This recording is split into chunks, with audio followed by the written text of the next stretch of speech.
चाहन्छु भने तपाईँले मेरो पार्लियामेन्टको वक्तव्य पनि सुन्नुभएको छ, जनताले पनि हेर्नुभएको छ।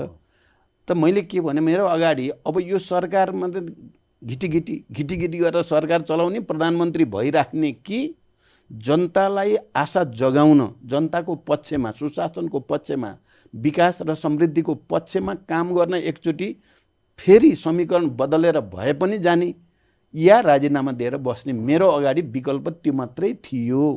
यसमा अर्थ के लगाउन सकियो भने नेपाली कांग्रेसले सुशासन, समृद्धि, सरकारले गर्न सक्ने काम गर्नमा रुकावट, अवरोध बारम्बार राखिराख्यो।